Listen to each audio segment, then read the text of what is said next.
आज का चुनाव महाराष्ट्र के संदर्भ में है। आज का जो प्रेस कॉन्फ्रेंस है वो महाराष्ट्र के चुनाव के संदर्भ में है।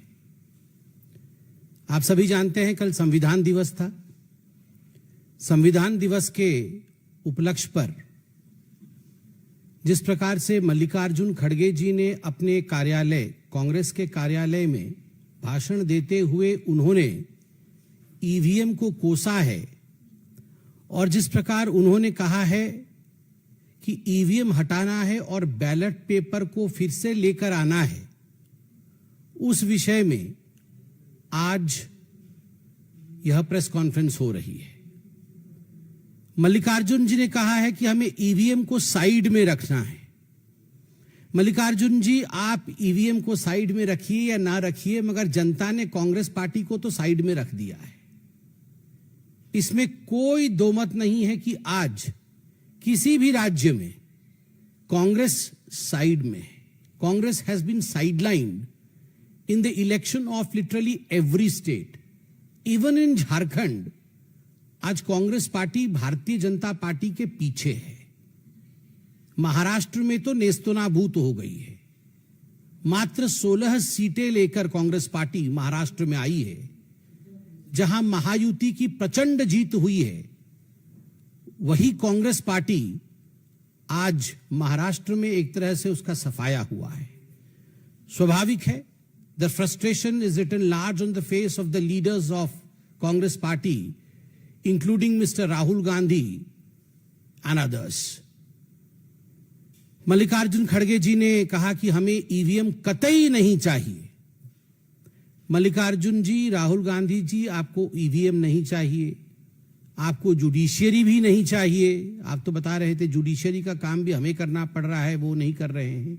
आपको इलेक्शन कमीशन भी नहीं चाहिए, आपको ईडी भी नहीं चाहिए, सीबीआई भी नहीं चाहिए, आपको भारत सरकार भी नहीं चाहिए क्योंकि ये तो अच्छी सरकार नहीं है। आपको कुछ नहीं चाहिए। तो मुझे लगता है आपके लिए सर्वोच्च स्थान और उपयुक्त स्थान मंगल ग्रह है। कोई नहीं है वहां, ना जुडिशरी है, ना ईडी है, ना सीबीआई है, वहां ईवीएम मशीन भी नहीं है, इलेक्शन कमीशन भी नहीं है। वहीं जाइए, वहां बिल्कुल आप शहजादे जी को कुर्सी पर बैठाइए और आनंद से रहिए। मुझे बड़ा आश्चर्य हुआ, मल्लिकार्जुन खड़गे जैसे एक सीनियर पॉलिटिशियन ने कल एक वाक्य कहा कि एससी, एसटी और ओबीसी और गरीबों के जो वोट है वो ईवीएम के कारण खराब हो रहे हैं। क्या सोचते हैं मल्लिकार्जुन जी और कांग्रेस पार्टी कि जो अनुसूचित जाति के लोग हैं, जो अनुसूचित जनजाति के लोग हैं, या जो एसटी लोग हैं, जो ओबीसी हैं, अदर बैकवर्ड क्लास है, उनको ईवीएम में वोट करना नहीं आता? वो इतने अनपढ़ हैं और इतने समझ भी उनको इतनी नहीं है कि वो ईवीएम में किस प्रकार वोट कर सके, बटन कहां दबाना है, कैसे दबाना है, वीवीपैट उसमें निकलता है, उसे देखना है, वेरीफाई करना है। Just because they are SC, ST, OBC and poor, they do not know how to use EVM. ये एक इंसल्ट है।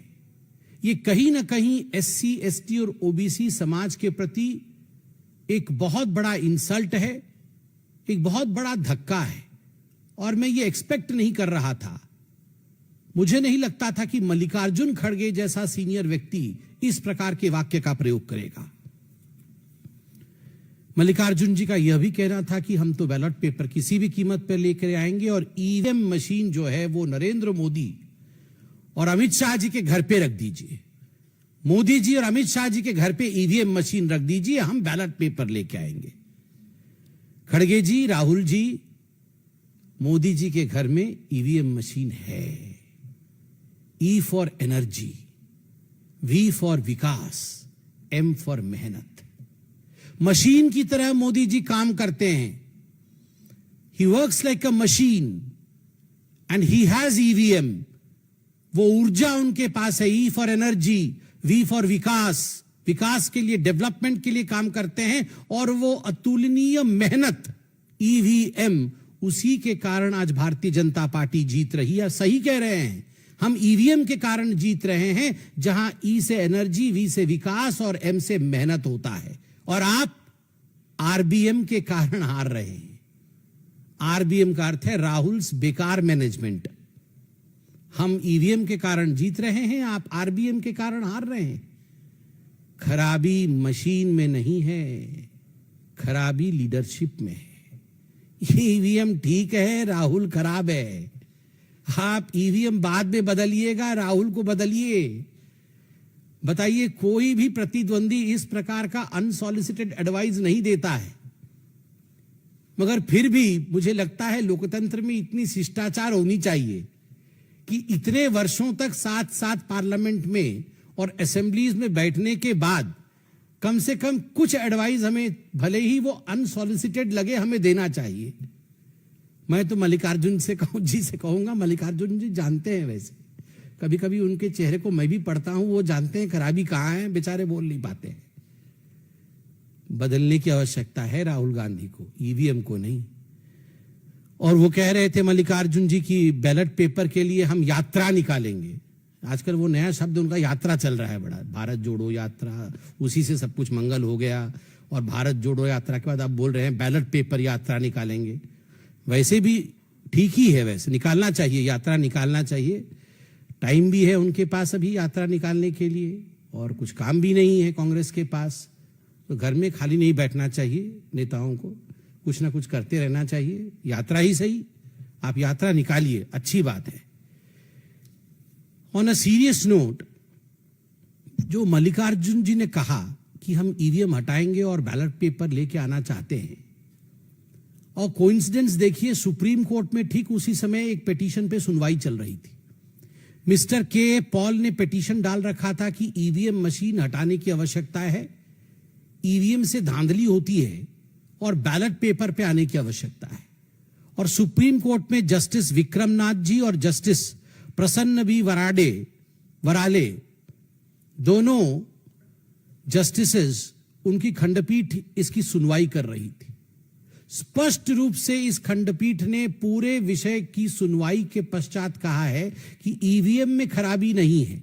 अंग्रेजी में उन्होंने कहा है, suspicion of EVM fixing is unfounded, quote unquote unfounded.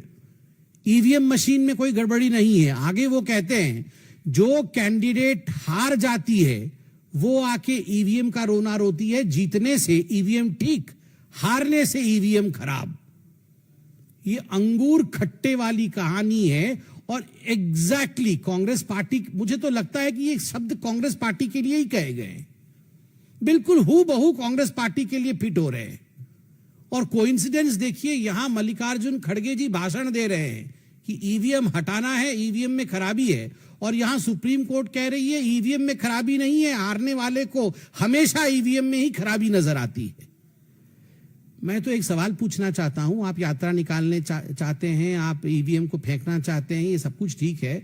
जब 2017 में एक हैकाथॉन हुआ था, इलेक्शन कमीशन ने एक हैकाथॉन किया था कि आइए हम यहां ईवीएम मशीन रखेंगे और सब पॉलिटिकल पार्टी के लोग आके आप हैक करिए, और बहुत पहले से नोटिस जारी किया था कि हैकाथॉन होगा। कोई नहीं गया, कोई गया नहीं हैकाथॉन करने के लिए। उससे पहले तो टीवी पे, मुझे तो याद है, वो आम आदमी पार्टी के शायद सौरभ भारद्वाज जी, शायद वही, वो कुछ तार वार जोड़ के हैक कर रहे थे कि कैसे हैक होता है। उस दिन नहीं गए और हैक करने के लिए, उस दिन हैक करने नहीं गए वहां भी ईवीएम को हैक करने के लिए। तो ये कांग्रेस पार्टी हैकाथॉन के दिन घर में क्या कर रही थी? हाँ, विदेश ट्रिप में चले गए होंगे राहुल जी, हो सकता है उस समय खोजने से वो थाईलैंड वगैरह में कहीं होंगे, कहीं ना कहीं होंगे, बाहर ही होंगे, नहीं तो हो सकता है वो जाएंगे। मगर बड़ा आश्चर्य का विषय है, hackathon, you don't take this thing seriously. आप इतने बड़े पॉलिटिकल पार्टी के अध्यक्ष हैं, आप बोल रहे ईवीएम को फेंकना पड़ेगा, बैलेट को लाना पड़ेगा, and when the hackathon takes place no one represents your party in the hackathon to prove what you are saying. Elon Musk ji ने भी ट्वीट किया है, मैं देख रहा था, सीईओ है टेस्ला के, जो जुलाई 4 को हमारी रिजल्ट्स निकलने के बाद, जून 4 को रिजल्ट्स निकलने के बाद लोकसभा के एक आर्टिकल छपी थी कि India count 640 million votes in a single day. तो मस्क जी ने उस पर ट्वीट किया है और हाथ ऐसे देखे कि इमोजी बनाया हुआ है कि उनके एक स्टेट में अभी तक काउंटिंग चल रही है। ये आंतरिक विषय है उनका, उस पर मैं कमेंट नहीं करना चाहूंगा, मगर ही हैज अपलॉडेड कि आप देखिए इतनी बड़ी सिस्टम एक दिन में काउंटिंग कर सकती है, मगर हमारे यहाँ लिमिटेड है, फिर भी हमारी काउंटिंग अभी तक चल रही है। ये भारत के लोकतंत्र की सुंदरता है। इलेक्शन कमीशन ने बार बार आपको इनवाइट किया। 2004-2009 के लोकसभा के चुनाव के नतीजे आपके पक्ष में थे, कांग्रेस पार्टी के पक्ष में थे। ये दोनों चुनाव ईवीएम के माध्यम से हुए थे और इस बार भी 2024 में single largest double digit number में आप आए हैं पहली बार। आप उस समय कितना खुश हो रहे थे, इतरा रहे थे। उस समय तो ईवीएम के खिलाफ नहीं बोल रहे थे जब आपको 99 सीट्स आई थी। सिंगल लार्जेस्ट ऑपोजिशन पार्टी बन के आप उभरे 99 सीट के साथ। उस समय तो सब कुछ ठीक था। और बाकी राज्यों में जब आप चुनाव जीतते हैं उस समय ईवीएम खराब नहीं होता है। मुझे तो बड़ा आश्चर्य लगता है कि आपने हेमंत सोरेन जी के और जेएमएम के जीत को भी कुंद करने का काम किया है। ये अलायंस धर्म नहीं है। आप जो ईवीएम के ऊपर आक्षेप लगा रहे हैं, आपका कहने का तात्पर्य है कि ये जो जेएमएम में जीती है वह भी कुछ माल प्रैक्टिसेस के माध्यम से जीती है, ईवीएम खराब था, they don't deserve to win. मुझे लगता है ये अलायंस नीति नहीं है, जहां आप खुद अपने अलायंस पार्टनर के ऊपर इस प्रकार हमला करते हैं। बार बार मैं कहता हूं, मशीन में खराबी नहीं है, व्यक्ति और लीडर में खराबी है। जब तक राहुल जी रहेंगे ऐसा ही चलता रहेगा। कोई सवाल हो तो अवश्य पूछे।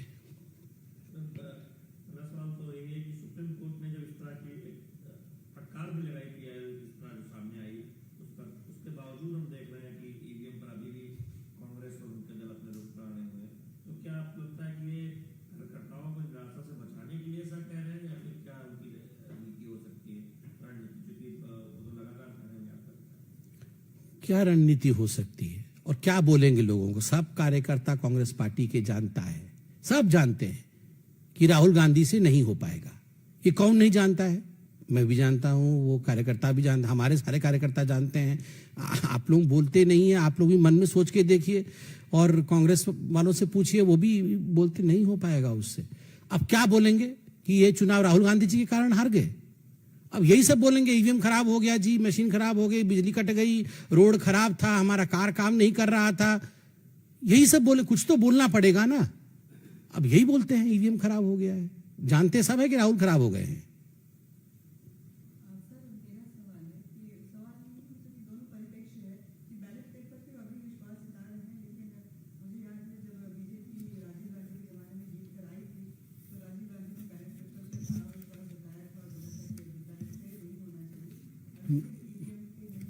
मैं तो वो स्टेटमेंट भी लेके आया हूं राजीव गांधी जी का। राजीव गांधी जी ने स्टेटमेंट दिया था बैलेट पेपर के विरोध में।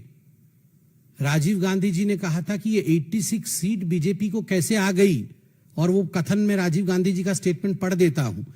सच क्या है? बीजेपी के पिछले पार्लियामेंट में लोकसभा में 86 सीटें आई थी। उनकी 86 सीटें जीतने की ताकत आज तक नहीं बनी। उनका वोट 8% से बढ़कर मुश्किल से 12% हो गई। 8 से बढ़कर 12% होने से उन्हें 86 सीटें मिल गई। यह तो हिसाब जुड़ता नहीं है, पल्ले पड़ता नहीं है। इस हिसाब से तो कांग्रेस को 500 के 500 सीट जीतनी चाहिए। कुछ गड़बड़ है। गड़बड़ तो यह है ही। बताइए, उस समय तो बैलेट पेपर में चुनाव हुए थे तो वो गड़बड़ बता रहे थे बैलेट पेपर को, and he was advocating that ballot paper system should be done away with. पिताजी बोले बैलेट पेपर खराब, बेटे जी बोले ईवीएम खराब। वाह, मतलब राजशाही वापस ले आए और उसके बाद बस मुकुट पहना दे इनको। बस एक वहां पीछे पर सिंहासन रख के, आइए जी आइए महाराज शहनशाह जी बैठ जाइए, आप मुकुट पहना दें। बैलेट भी खराब, ईवीएम भी खराब, ये चाहते वही है, मुकुट मुकुट पहनना है इनको।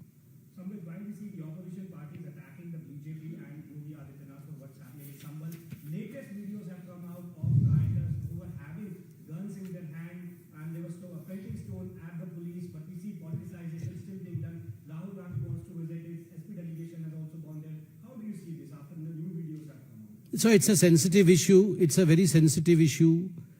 And I would wait for the investigation to be complete. I would, in fact, appeal to everyone that no one should politicize the issue, because whatever we are seeing today, these are recorded. The evidences are present in the public domain. As you stated right now, we can see things in public domain. So let the investigative agencies complete their work.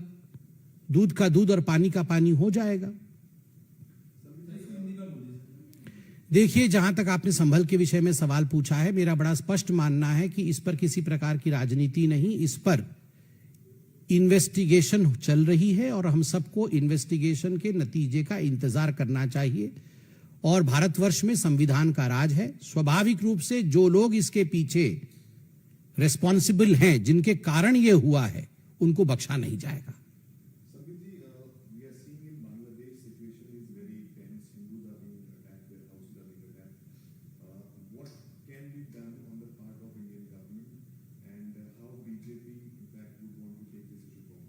See, as far as Bangladesh and as far as arresting of a monk also, a revered monk also in Bangladesh is concerned, the foreign ministry has issued a statement, has given a statement to which Bangladesh also has reacted. I believe as a political party, I would refrain from making any statement since the government of India has already made a statement.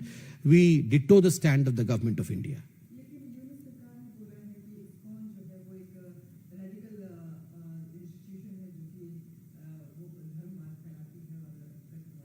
So we all know the truth, but still I would not be drawn into the kind of fight between two countries. The two countries have exchanged notes, they have exchanged statements, and we all stand by the rightful statement issued by the MEEA of India.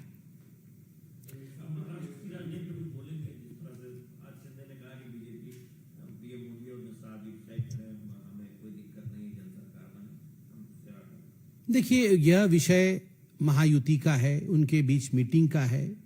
उस विषय से मैं अनभिज्ञ हूं. स्वाभाविक रूप से वो मैंडेट मेरे पास भी नहीं है कि मैं उस पर कमेंट करूं.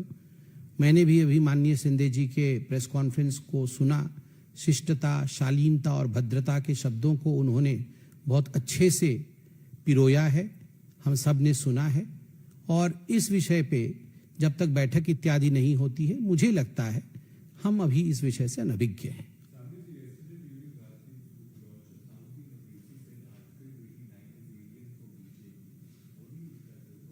Who said? No comments on that. Not required. Thank you.